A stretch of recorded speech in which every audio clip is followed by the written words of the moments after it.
Morning, everybody. I'm Antonio Celaya. I'm here in Oakland, California. I'm here today with Cynthia Gerdes, who's in Portland or outside of Portland. In Portland. We're here to do a little portrait of Cynthia's musical career and present some of her music. This is part of a program that Cascadia Composers is presenting. Cascadia Composers is a group of composers based in Portland, Oregon, who put on concerts around all over Oregon frequently. And we want to let the public know our composers individually, know a little bit about them, and get some exposure to some of the music they might not otherwise hear. How are things in Portland, Cynthia? Oh, it's wonderful this morning. A little overcast and it's cool. Nothing to complain about. Now, you are one of Cascadia's longtime composers. Could you tell us a little bit about your musical career? Well, until 1994, it was a little sparse. I was an undergraduate. I talked my way into getting a summer class with George McKay from the University of Washington, and this was in 1957. And he was interested in American themes, and I was too. Gershwin was my favorite, along with Charles Ives' music. The Idaho Toccata, which you are going to be presenting today, is a direct line of that. It's not what I usually do, but I like the spirit of it. So I sat in on that. Homer Keller was my basic composition teacher for the last 2 years of college. And let's see. But after that, I raised a family and taught piano. And piano has been my main idea. I did a lot of accompanying. And I studied a little bit with Eric Funk in the late 80s. He brought the composition. The Mac came out with music software, which made it possible for me. No more spilled ink. And so I went to him, and he brought the play back into writing music, and I really enjoyed working with him. And then through friends and colleagues, I taught piano at PSU for 20 years. And Harold Gray in 1994 had a program of PSU composers. And at that point, is Portland State University? Yeah, thank you. And that was my coming out as a composer. So it's been reasonably recent that I felt like I had something to share. So that's kind of my background. I've had performances in various places, chorus in Seattle, and I lived in San Francisco for a while and did some professional acting there, but I've had a good time. It's really fun. Great town, great. Oh, San Francisco's a great town. It's a nice place to accompany a fine place like Oakland.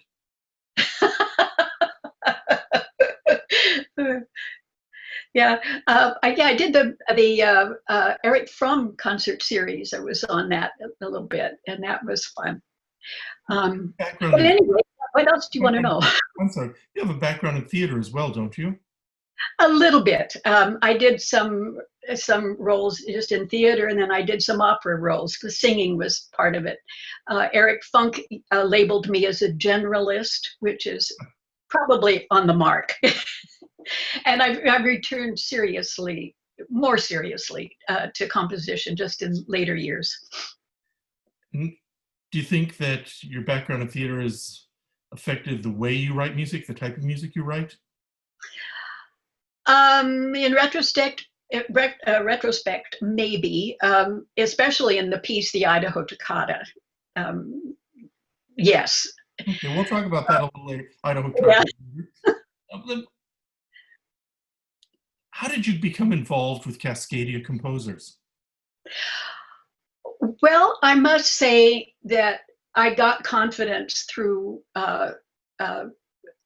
Harold Gray's enthusiasm, Mary Cogan's as well. They were both colleagues.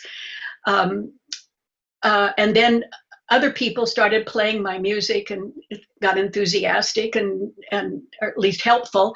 And so I started being more public and I got some performances. And then all of a sudden I heard that Cascadia had formed a chapter in Portland, right? And thought, well, okay, I think maybe I'm ready. And so with some trepidation, I joined and submitted.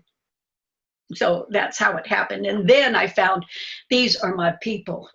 These were wonderful, supportive, no matter where you come from or what your background was, they were ready to give you a hand if you wanted it, So there it was. Can we ask So you to play the ukulele in the background of your picture there? I don't think it's a ukulele. Is it a guitar? Oh no, that's my granddaughter with a violin. Is that the picture? Yeah. We want to play some of your music, and if we move on to it, we'll have more time to play a little more music. First piece we want to play is called Idaho Toccata. First off, can I ask, what does it have to do with Idaho? Well, I grew up in Idaho, age 6 to 14. But I should, before we go on, I should say that I got very active in Cascadia, was on the board and worked as vice president and member at large and that sort of thing. So I really became involved. So I should say something about that. Yeah. Have you had performances with Cascadia? Oh, many. Yeah, a number of them. Crazy Jane, the women part of Cascadia too. I was there. You were one of the founders of Crazy Jane's, weren't you? Yeah. Yes, and they were trying to figure out a name, and they named it after one of my pieces. So I was very charmed. Well, tell for our listeners, what is the Crazy Jane's program? Well, there were a number of women who felt they hadn't had background. I'm not the only one who let it go while they raised families, and that were kind of interested when they were young and set it aside.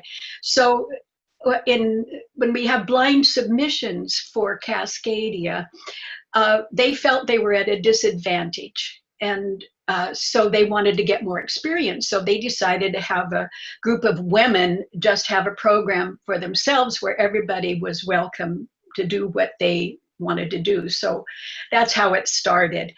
Now, Crazy Jane's isn't so active because the women have a much more confidence. And so they're going all over the place. Besides Cascadia, they're getting other performances in other arenas. So I think that's, but it happened over a number of years that it was very active, and we got a lot of audience response that way. So we were proud of it.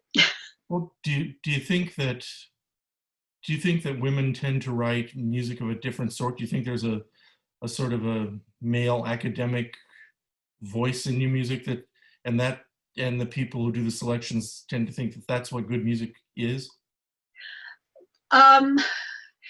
Oh, maybe there's a little slant that way, but I'm not sure anymore. I don't really think so. Women tend to be maybe a little softer, but I can't really say. I certainly can't judge my music that way. I don't know. Well, we're not going to play it today, but tell us what is your piece? Tell us about your piece, Crazy Jane's, that was provided the name for the program. Well, it was violin and piano. I have a great violinist that I work with, Erin Furby. She's a concert mistress of the symphony, Oregon Symphony here. And it was based on Yeats' poem of Crazy Jane, who rails against war and the bishops primarily, and political male leadership and all of that. And so I just took off from that and railed musically. So there that was. Let's go back to Idaho Toccata, and then we can see about playing it. Okay. When did you write Idaho Toccata? Um, let's see, it was probably a little before 1994. That was its premiere. Jeff Payne played it, and he happened to be, he was a colleague there at PSU, and he happened to be interested in it. He was raised on a ranch in Eastern Oregon himself, and he was head of Fear No Music, which is a really fine new music group here in Portland. And so he said, well, if I write it for a trio, then maybe they could get Fear No Music to play it. And then they did. And then it was played at the Performer's Choice concert at the Block Festival. And that gave me a lot more confidence. A guy came up afterwards and said, I could smell the horses. And I felt, wow, I've really arrived now. I was listening to Idaho Toccata last night, and what struck me about it was that it had an unironic sense of humor. So often when I hear new music that's trying to be humorous, it's either sort of an adolescent or childish humor, or there's sort of a nasty irony about it. And I didn't get either of those things with yours. Of course, humor in music is hard. You listen to Beethoven's musical jokes, and they're just dreadful. Homer Keller, who I studied with for a couple of years when I was an undergraduate, said something. He said, Cynthia, I think you have a gift for frivolity. We can all use some right now. And that's one of the reasons why I thought this might be good. No, this piece was kind of like a musical memoir. I threw everything into it that I loved when I was about age 10. And I grew up, those years I was in Boise at Carnival in the summer. I loved the rodeos. That was before people got real sensitive about animals. And the piece starts. I grew up where the rodeo was a big thing too. I grew up where the rodeo every year was the rodeo parade, and everything was a big deal. Oh yeah. Well, so the piece starts with you could say a bull rider being shot out of the pen, and so that's the beginning. And then my dad's song, "There Was an Old Rooster," is in it. I threw in. We had a Westinghouse dryer that this was a little bit later, but I still threw that in. That chimed. How dry I am at the end when it was dry. I threw that in. Give me land, lots of land. What was that? Don't Fence Me In, the popular song. I threw that in. Fiddle tunes. We had to do square dancing when I was in grade school. So I threw that in. There are just a lot of things that I loved. Oh, chickens. I loved the Mussorgsky pictures at an exhibition that I heard when I was a kid. And then my grandfather had chickens on a farm on the Columbia. And so these are my chickens that I made. I threw those in. And everything I loved, Gershwin shticks, and that's at the end. And then at the end, this 10-year-old kid skips off into the past. How's that? Very programmatic. I don't usually write like that. The second piece we're going to play is Sarah's List. Can you just briefly tell us what Sarah's List is? Oh, this was kind of fun. Online, I admired a poem I read, and I got in touch with the poet, and it turns out to be, now he's about 96 or 8-year-old monk who writes rather edgy poetry based on biblical characters, and it's like what they were really thinking, and I love the edginess of it. And so this is Sarah, but nothing like Mark Twain's Eve's Diary.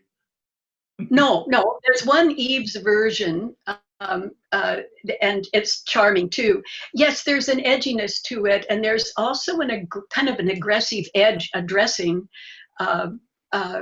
a vision of a rather anthropomorphic God, and so um, I loved Sarah's list because here she's having to have a baby at 90, and she has a lot of complaints, and God never spoke to her. So this is the beginning of this.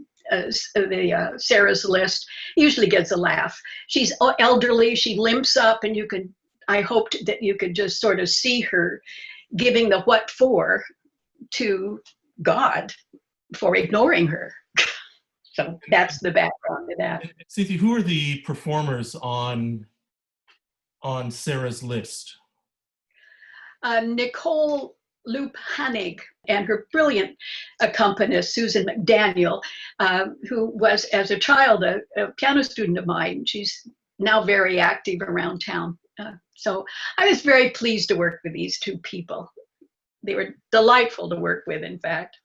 Well, let's hear it. Thank you very much, Cynthia. Thank you for spending time with us today. Well, thank you. Bye-bye.